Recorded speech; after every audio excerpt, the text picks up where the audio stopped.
A história da Sociedade Esportiva Palmeiras começa em 1914, quando o sonho de grande parte dos imigrantes italianos na cidade de São Paulo se tornou realidade. Impulsionados pela excursão do Torino e do Pro Vercelli ao Brasil no século XX, os jovens Luigi Cervo, Luigi Marzo, Vicente Ragnonetti e Ezequiel Simone divulgaram através do jornal um convite aos interessados na fundação de uma agremiação esportiva que tivesse a representatividade que a imensa comunidade merecia. Após algumas reuniões e discussões do novo clube, em 26 de agosto de 1914, no extinto Salão Alhambra, à época situado na antiga rua Marechal Deodoro, número 2, região onde situa-se a Praça da Sé, e na presença de 46 interessados, em sua maioria eram funcionários da indústria Matarazzo, foi fundado o Palestra Itália. No vídeo de hoje eu vou contar para vocês a riquíssima história da Sociedade Esportiva Palmeiras, que desde 1914 até os dias de hoje vem fazendo história no futebol brasileiro.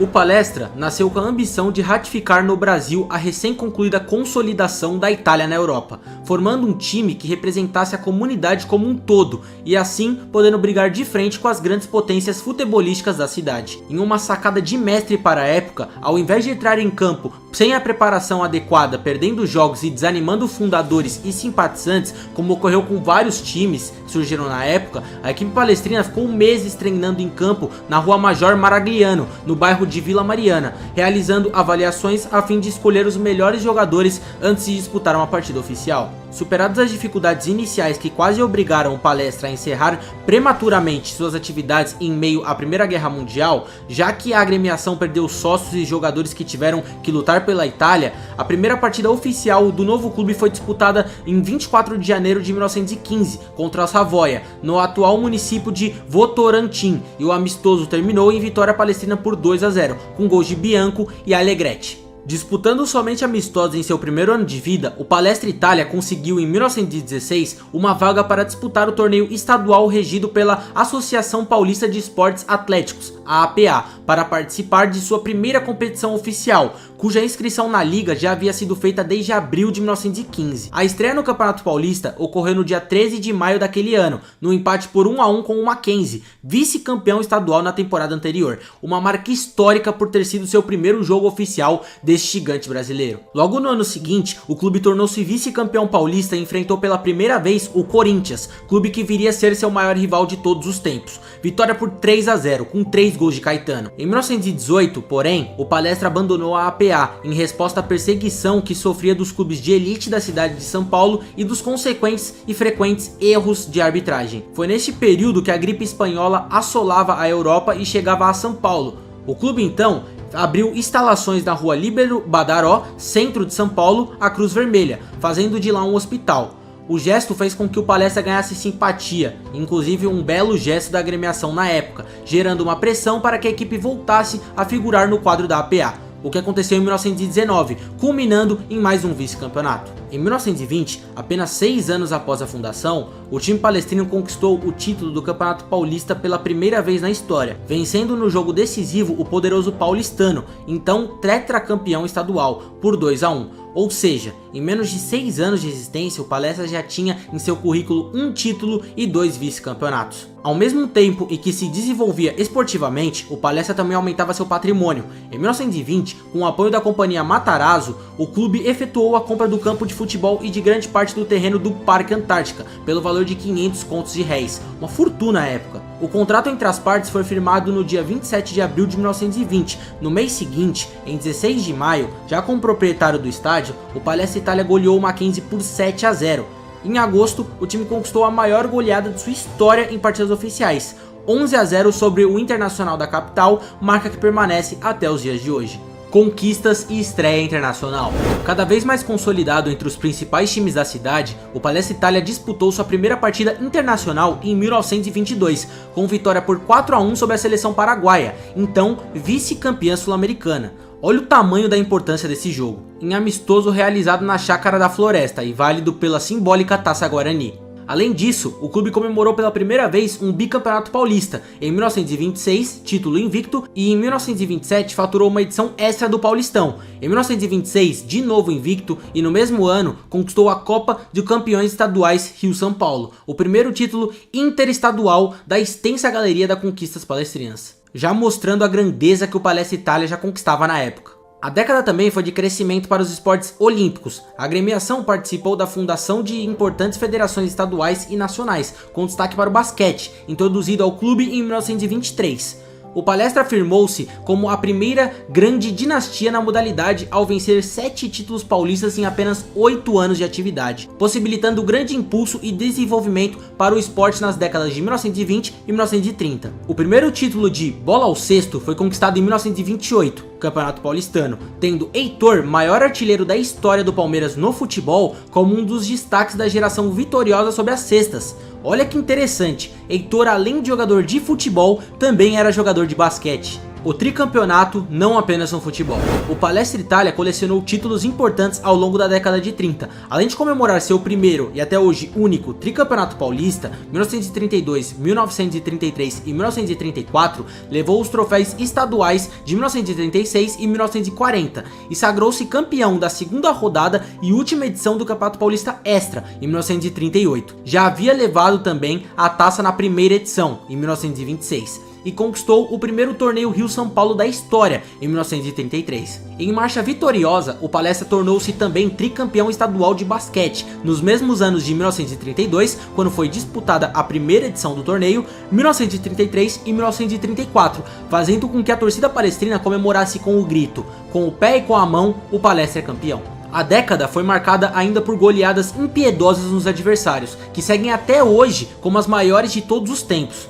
Em 1932, o time comandado por Humberto Cabelli fez 8-0 no Santos, com 2 gols de Romeu, 2 gols de Imparato, Lara, Sandro, Avelino e Goliardo. Assim, garantiu o título com 100% de aproveitamento. Até hoje, nunca nenhum clube repetiu esse feito. Em 1933, primeiro ano de futebol profissional no Brasil, foi a vez do Corinthians ser massacrado por 8-0, com 4 gols de Romeu, 3 de Imparato e Gabardo. Essa goleada que é um marco histórico lembrado pela torcida do Palmeiras até os dias atuais, citado como Eterno 8-0.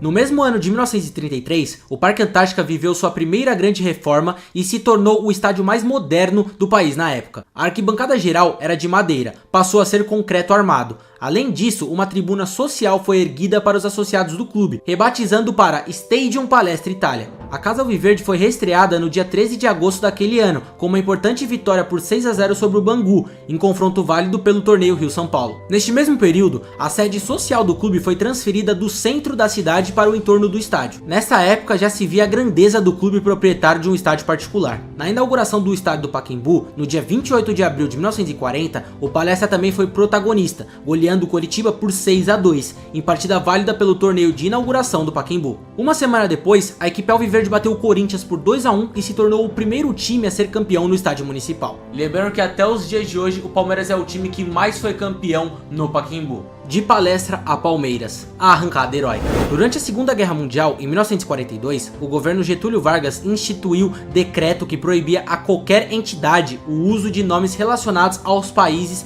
de eixo, Alemanha, Itália e Japão. Sob forte pressão pública, o Palestra Itália se viu obrigado a mudar de nome, passando a se chamar Palestra de São Paulo, já que palestra é uma expressão grega, o que não contraria a decisão governamental. A mudança não aplacou as pressões políticas e até esportivas, e sob pena de perder seu patrimônio para outro clube e ser retirado do campeonato que liderava, o Palestra obrigou a mudar de nome novamente. Nas vésperas da partida final do Campeonato Paulista, que seria realizada em 20 de setembro de 1942, a diretoria palestrina, em reunião tensa, definiu a mudança para Sociedade Esportiva Palmeiras, nome que carrega até os dias atuais. A partida final do Paulistão contra o São Paulo Futebol Clube foi tensa.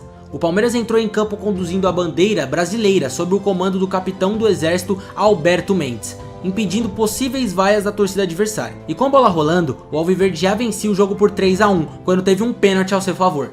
Foi então que o adversário, que instruiu seus atletas a encararem os jogadores do Palmeiras como inimigos da pátria, desistiu do jogo e deixou o campo sob vaias até da própria torcida. E lembrando que nós palmeirenses temos orgulho desse feito histórico. As comemorações começaram ali. No dia seguinte, os jornais esgotaram-se nas bancas. Todos queriam ver a foto do Palestra entrando em campo e a manchete: morreu líder, nasceu campeão. E é com muito orgulho deste feito que repito: morreu líder e nasceu campeão. Foi em 1942 também que o Verdão recebeu o apelido de campeoníssimo, que perdura até hoje, após receber um troféu do mesmo nome por ter sido o melhor nos confrontos diretos que os arquirrivais Corinthians e São Paulo ao longo do Paulistão. Além do histórico ano de 1942, o Palmeiras conquistou o Campeonato Paulista de 1944, 1947 e 1950, consolidando-se como o maior campeão do estado. E outro fato marcante no final da década foi a composição do atual hino da Sociedade Esportiva Palmeiras, em 1949, pelo italiano naturalizado brasileiro Antônio Sergi, ex-maestro, regente, arranjador e professor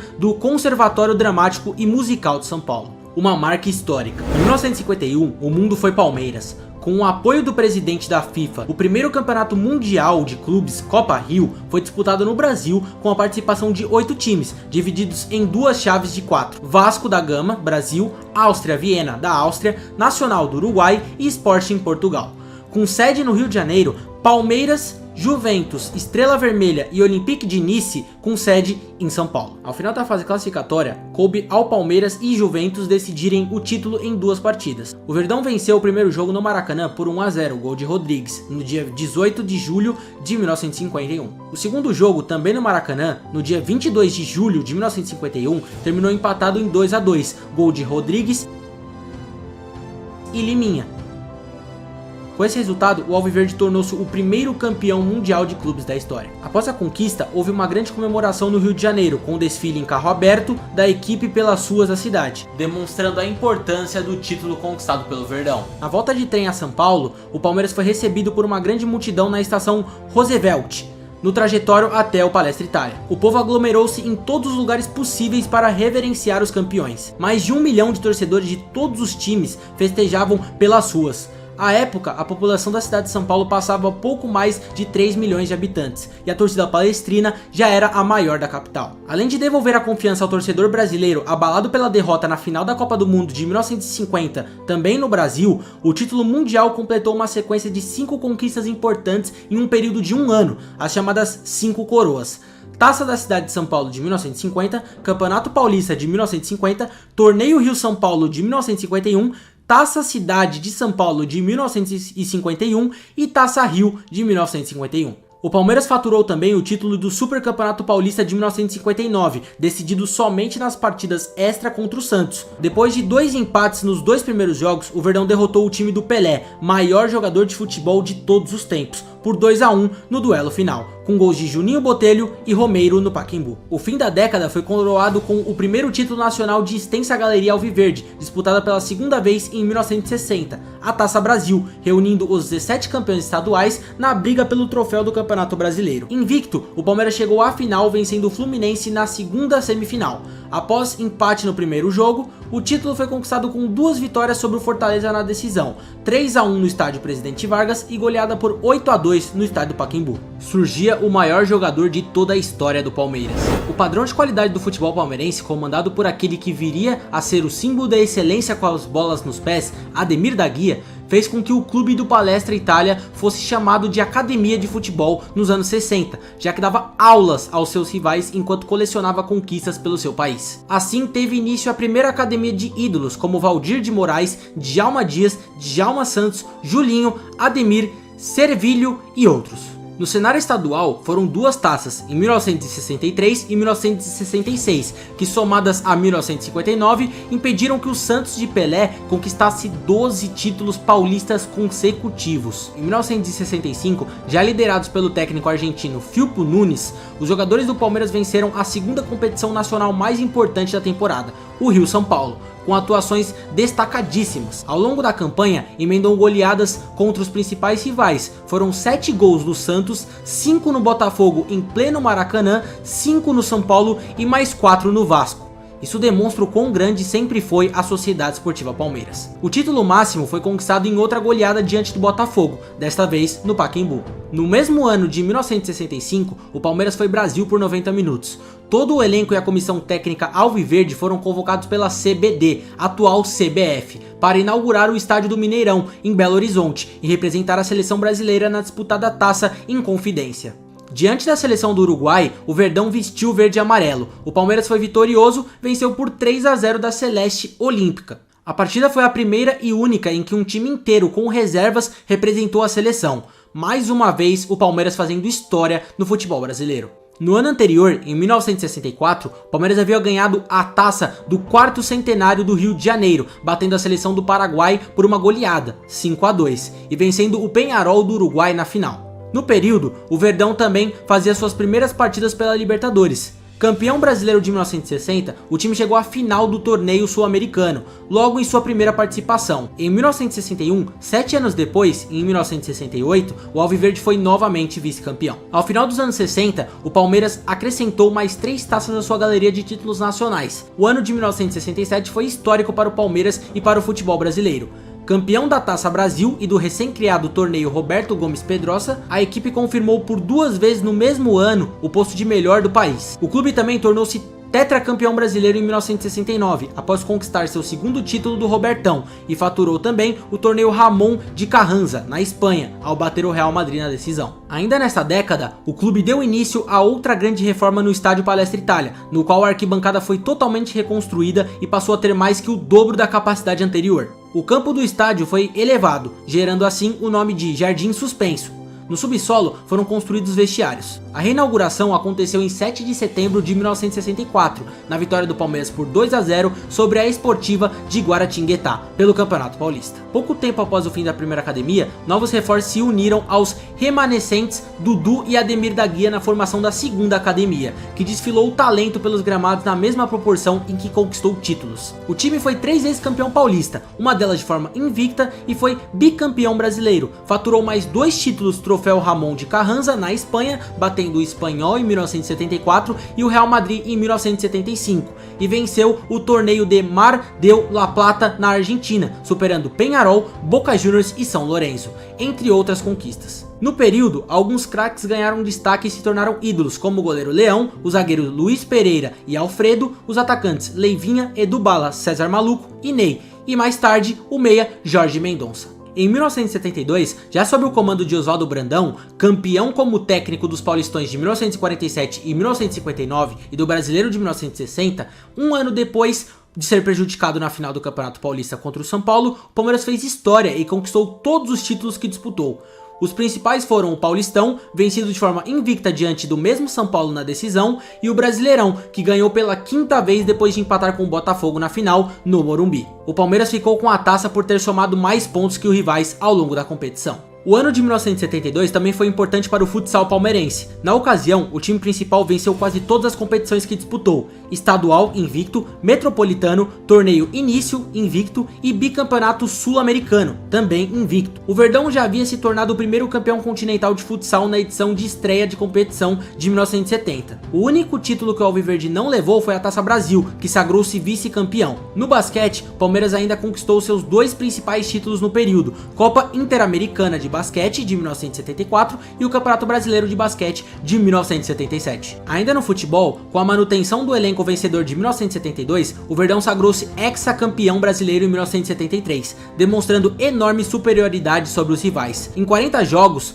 foram apenas 3 derrotas e 13 gols sofridos. Em 1974, o título paulista veio acompanhado com sabor a mais. Com vitória por 1-0 sobre o Corinthians na decisão, o Palmeiras aumentou para 20 anos o jejum de títulos do seu adversário. Lembrando que nesta partida, o Corinthians era super favorito por toda a imprensa, que desejava que o mesmo se tornasse campeão após seu grande jejum. O favoritismo era tanto que no estádio do Morumbi o público foi no total de 120.522 pessoas, onde cerca de mais de 100 mil pessoas eram corintianas e o resto era palmeirense. E para a felicidade de todos os palmeirenses, o Verdão se sagrou campeão por 1-0, com gol histórico de Ronaldo. 2 anos depois, o clube faturou seu 18º título do Campeonato Paulista, batendo o recorde de público do Palestra Itália ao vencer o 15 de Piracicaba por 1-0 na partida final, diante de mais de 40 mil pessoas. Uma década complicada, porém histórica.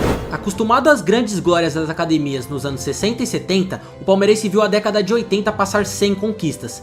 Em 1986, o Palmeiras montou um bom time, goleando o Corinthians por 5-1 e fazendo um jogo épico na semifinal do Campeonato Paulista contra o mesmo rival, vencendo por 3-0. Com o resultado, o time chegou a uma final 10 anos depois de conquistar seu último título estadual, mas acabou derrotado pela surpreendente Internacional de Limeira. Mas não por isso, o ano de 1986 deixou de ficar marcado na memória do torcedor. Afinal, no dia 29 de outubro daquela temporada, o palmeirense assumiu definitivamente o porco como mascote. Numa partida oficial contra o Santos, ao ouvir tímidos gritos de porco vindo da torcida rival, os palmeirenses responderam com "Dá-lhe porco" e "Dá-lhe porco, olê, olê, olê". E alguns dias depois, para consagrar mudança, a revista Placar estampou em sua capa o ídolo Jorginho Putinati, símbolo daquela geração, segurando um porco no colo. No período, o Palmeiras também construiu a maior série invicta do mundo de um clube em seu estádio, atuando dentro do Palestra Itália. O time alviverde defendeu 68 jogos de invencibilidade entre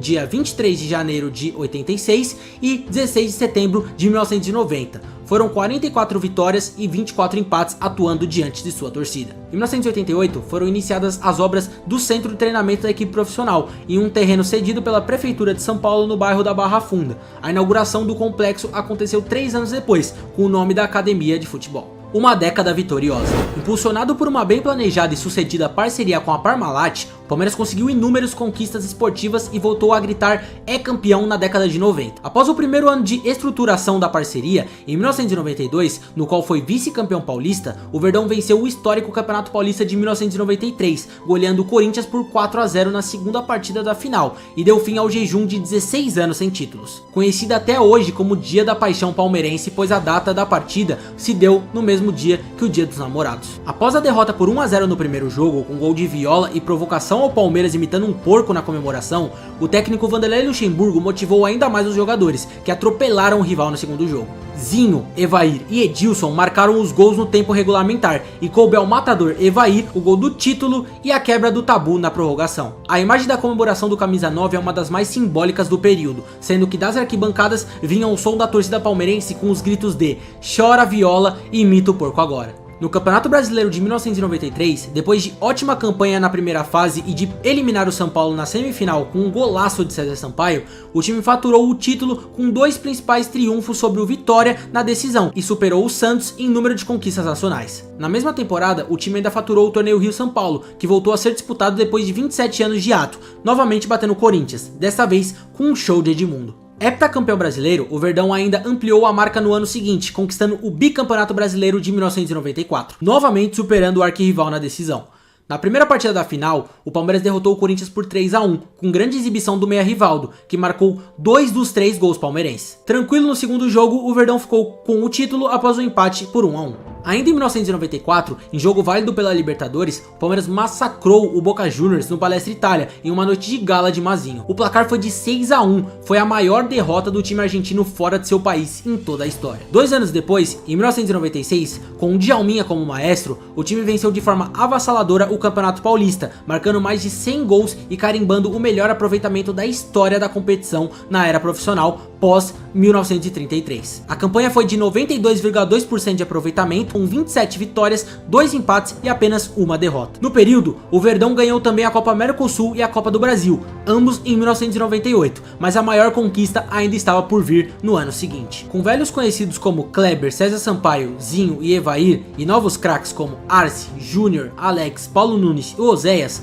o período vitorioso do Palmeiras culminou na conquista da Copa Libertadores da América em 1999, feito considerado um dos maiores da história do clube, e consagrou também o goleiro Marcos como um dos maiores ídolos da torcida, chamado até hoje de São Marcos. O título foi confirmado após a equipe derrotar no tempo normal por 2-1 e nos pênaltis por 4-3 o Deportivo Cali da Colômbia, em partida decisiva realizada no Palestra Itália. Em 16 de junho, nas quartas de final, o Verdão havia eliminado o Corinthians nos pênaltis, além também de deixar para trás outros fortes concorrentes ao título, como o Vasco da Gama nas oitavas de final e o River Plate na semifinal, por 3-0 no estádio Palestra Itália. Fechando a década, em 2000, o clube venceu o torneio Rio-São Paulo e a Copa dos Campeões, campeonato que reunia os principais clubes brasileiros na época, além também de ser vice-campeonato da Mercosul pela segunda vez, que havia sido vice também em 1999 e também da Libertadores. Por ser o maior vencedor das principais competições esportivas nacionais e internacionais, o Palmeiras foi proclamado pela Federação Paulista de Futebol e pelos mais importantes jornais e revistas do país o campeão do século XX do futebol brasileiro. Reconstrução dentro e fora de campo. O fim da era Parmalat em dezembro de 2000 obrigou o Palmeiras a superar mais um árduo período de reconstrução política e administrativa, que estagnou as conquistas nos primeiros anos do século XXI. 2021. Mesmo assim, apesar da grande reformulação no elenco, o Verdão chegou à semifinal da Libertadores em 2001, pelo terceiro ano consecutivo, fato inédito na história do clube. Um ano depois, porém, em 2002, o Alviverde passou por um dos momentos mais difíceis da sua trajetória no futebol, ao ser rebaixado para a segunda divisão do Campeonato Brasileiro. A boa notícia da temporada foi a permanência do goleiro Marcos, que havia acabado de ser pentacampeão mundial com a seleção brasileira meses antes, e inclusive recusou uma proposta milionária do Arsenal da Inglaterra, demonstrando seu grande amor ao Palmeiras. Em 2003, a disputa da Série B do Campeonato Nacional ficou marcada pela oportunidade concedida aos garotos da categoria de base, com destaque para o trio ofensivo formado por Diego Souza, Edmilson e Wagner Love, grandes protagonistas da campanha que culminou com o título da competição. No ano seguinte, ainda com os jovens talentos no grupo, a equipe realizou uma ótima campanha no retorno à elite do futebol brasileiro, terminando a Série A em 4º lugar e conquistando uma vaga para a Libertadores de 2005. Em 2006, quando o time também participou da Libertadores, o ídolo Edmundo e o então desconhecido meia chileno Jorge Valdívia reforçaram o elenco palmeirense, dando início a uma nova fase no Verdão, o que fez uma boa temporada em 2007 e enfim obteve a consagração em 2008. Depois de encarar um jejum de 8 anos sem título, o Palmeiras trouxe de volta o treinador Vanderlei Luxemburgo, multicampeão pela equipe na década de 90, e levantou o seu 22º título paulista da história, após a goleada por 5-0 sobre a Ponte Preta no antigo Palestra Itália. E lembrando que na semifinal o Palmeiras havia eliminado o seu rival São Paulo. No ano seguinte, depois de liderar boa parte do Campeonato Brasileiro, o Alviverde deixou escapar nas últimas rodadas o que seria seu 9º troféu da competição. Já em 2010, um dos grandes nomes da lista palestrina voltou ao comando do time, Luiz Felipe Scolari, o grande Filipão. A temporada também ficou marcada pela despedida do histórico estádio Palestra Itália, iniciando o sonho de construção de uma moderna arena multiuso, o Allianz Parque, que colocaria o clube de vez no novo século. A hegemonia nacional e o Allianz Parque. Depois de 2011 sem grandes resultados, o Palmeiras voltou a conquistar um troféu em 2012. A equipe comandada por Felipão levantou o 11º título nacional do clube ao vencer a Copa do Brasil, e com isso o Verdão ampliou a vantagem sobre o Santos. A conquista veio com um empate em 1-1 diante do Coritiba, no estádio Couto Pereira. Na partida de ida, na Arena Barueri, o Verdão havia vencido por 2-0. Na mesma temporada, contudo, o Alviverde conheceu o seu 2º rebaixamento para a Série B do Campeonato Brasileiro, disputando o torneio em 2013 e retornando à elite em 2014. Fora dos gramados, o Palmeiras deu grandes passos em direção à modernização. No principal deles, através de uma grande parceria com a iniciativa privada, o clube iniciou o projeto de construção da mais futurista arena de esportes da América do Sul, com capacidade para mais de 42 mil torcedores e até 55 mil pessoas para shows e eventos, além também da reforma do clube social. Inclusive tem um vídeo aqui no canal falando sobre o Allianz Parque, vou deixar na descrição e na tela final deste vídeo para você acompanhar. Assim, no mesmo local do solo sagrado do estádio Palestra Itália, surgia o Allianz Parque, cuja inauguração ocorreu no 2º semestre de 2014, como presente do centenário à torcida palmeirense. No mesmo período, o Palmeiras passou por um enorme processo de profissionalização de setores importantes da instituição: financeiro, jurídico, comunicação, marketing, entre outros. Também passaram a ser geridos por equipes especializadas. Novas tecnologias foram implantadas na área médica, técnica e financeira. Além disso, a reformulação do Avante tornou-se o programa de sócio-torcedor do Palmeiras um dos maiores do Brasil, gerando uma nova fonte de renda para o departamento de futebol. E a reorganização das categorias de base colocaria o Verdão também no topo dos clubes formadores do país, coisa que o Palmeiras não colocava como prioridade ao longo de sua história. Os resultados dessa nova fase palmeirense surgiram logo no início de 2015. Além do acerto com a Crefisa como patrocinador master da camisa, novas caras chegaram à academia de futebol e consolidaram a reformulação no futebol alviverde. O primeiro passo prático veio no Campeonato Paulista, com o vice-campeonato do torneio, mas foi a Copa do Brasil que inflamou a torcida alviverde e coroou o elenco palestrino. O Palmeiras teve o Santos pela frente em uma final, e após a vitória no Allianz Parque por 2-1, faturou a taça nas penalidades com direito à batida decisiva do goleiro Fernando Praz, e conquistando a 12ª taça nacional e consolidando-se o clube como maior campeão do Brasil. Esta taça que viria a ser o 3º título do Palmeiras na competição, 1998, 2012 e 2015. A hegemonia aumentou em 2016, quando o Palmeiras encerrou o jejum de 22 anos sem conquistar o Campeonato Brasileiro. Sob o comando de Cuca, que assumiu o time em março, o Verdão realizou uma campanha sólida e conquistou o título de forma incontestável, quebrando tabus, recordes e coroando a temporada como tão esperado campeonato. O capitão Dudu levantou a taça com uma rodada de antecedência, depois do Palmeiras derrotar a Chapecoense por 1-0 no Allianz Parque lotado, inclusive com o recorde de público. A trajetória contou com vitórias importantes como sobre o Corinthians, na casa do rival e uma sequência de 15 jogos de invencibilidade entre agosto e outubro. Em 2017, apesar de não ter levantado o troféu, o Verdão acumulou feitos históricos, como a conquista do vice-campeonato brasileiro, além das quebras de tabus, das viradas emocionantes e dos gols decisivos nos últimos minutos do jogo.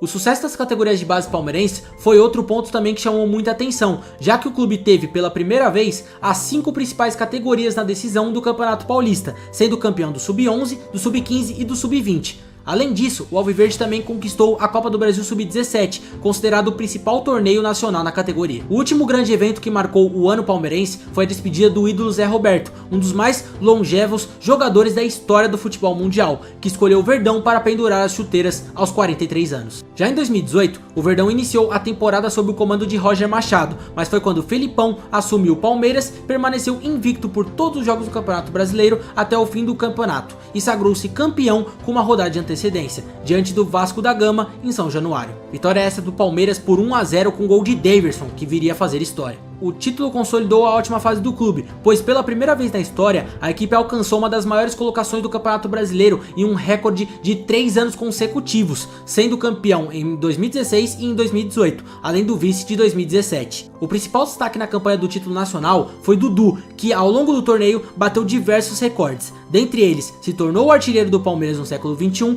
e também o maior goleador do clube alviverde no Brasileirão desde os pontos corridos em 2003. A temporada de 2019 ficou marcada pela despedida do ídolo Fernando Praz ao final do ano e por algumas quebras de recordes e marcas expressivas.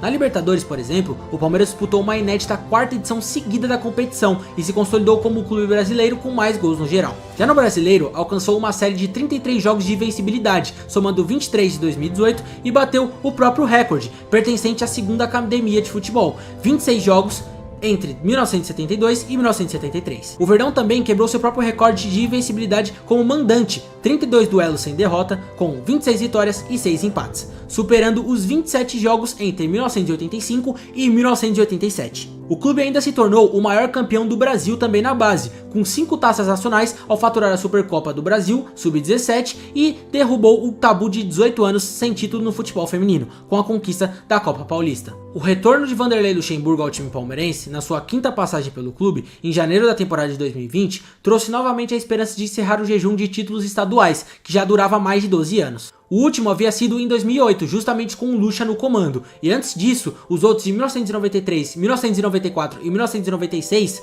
todos também foram conquistados pelo treinador carioca. O último paulista comandado por outro treinador foi em 1976, com o técnico Dudu, e de fato, Luxemburgo não decepcionou. Após começar o ano já com a conquista de um torneio amistoso, a Florida Cup, do qual o Corinthians também havia participado, Palmeiras de Vanderlei Luxemburgo começou o Paulista embalado, conquistando o título do Campeonato Paulista sobre o arquirrival e uma emocionante final no Allianz Parque, nos pênaltis, sendo que também a conquista veio em um momento atípico, durante a pandemia do novo coronavírus, Covid-19, que havia cometido mais de 100 mil pessoas no Brasil até o fim do Campeonato Paulista. Inclusive, o torneio chegou a ser interrompido por mais de 4 meses. Em novembro, às vésperas dos mata-matas da Libertadores, o Palmeiras anunciou o português Abel Ferreira como o novo comandante da equipe. Até então desconhecido por boa parte da torcida, o profissional não demorou muito para cair nas graças dos palmeirenses e entrar na história do clube alviverde. Com uma personalidade única e um pouco mais de 4 meses de cargo, Abel Ferreira conduziu o time aos títulos da Libertadores diante do Santos no Maracanã, graças a um épico gol de Breno Lopes nos acréscimos, e o da Copa do Brasil após 2 duelos contra o Grêmio. Os feitos memoráveis da comissão técnica portuguesa e do elenco palestrino, que mesclou a experiência de Everton, Marcos Rocha, Luan, Gustavo Gomes, Felipe Melo, William e Luiz Adriano, com talentos da Crias da Academia como Patrick de Paula, Gabriel Menino, Danilo, Renan, Wesley, Gabriel Veron, além de outros jovens talentosos como Zé Rafael, Rafael Veiga e Rony, transformaram a temporada de 2020 na mais vitoriosa da história do Verdão, com a conquista também da tão sonhada tríplice coroa, Campeonato Paulista, Libertadores e Copa do Brasil, após o clube superar todas as adversidades do calendário por conta da paralisação do futebol no início da pandemia da Covid-19. O Palmeiras, que conseguiu atravessar a falta de público nos estádios sem precisar cortar empregos ou salários de seus funcionários, foi o único clube do Brasil a disputar todos os jogos possíveis pela temporada de 2020, incluindo as partidas do Campeonato Paulista, da Libertadores, do Campeonato Brasileiro, da Copa do Brasil e também do Mundial de Clubes. mais uma conquista histórica. Já no ano de 2021, o Palmeiras, apesar de bons resultados, não conseguiu alcançar o título do Campeonato Paulista, Copa do Brasil e também do Brasileirão. Porém, na Taça Libertadores da América, o Palmeiras fazia história. Na primeira fase, o Palmeiras começou com vitória fora de casa ao vencer o Universitário do Peru por 3-2. Na sequência, o Palmeiras emplacou vitórias como 5-0 no Independiente Del Valle em São Paulo, 2-1 no Defensa e Justiça na Argentina e 1-0 no Independiente Del Valle no Equador. Em sua única derrota na competição, o Palmeiras perdeu por 4-3 para o Defensa e Justiça em São Paulo. Depois voltou a vencer por 6-0 o Universitário em São Paulo e assim avançou com o melhor time da competição. Já nas oitavas de final, enfrentou a Universidade Católica. No jogo de ida, o Palmeiras venceu por 1-0 no Chile e no jogo da volta venceu também por 1-0 em São Paulo, assim avançando para as quartas de final, onde enfrentaria seu rival histórico São Paulo. No jogo de ida no estádio do Morumbi, empatou por 1-1 e no jogo de volta no Allianz Parque massacrou o tricolor paulista por 3-0, avançando para a semifinal. Na sequência, enfrentou o time do Atlético Mineiro,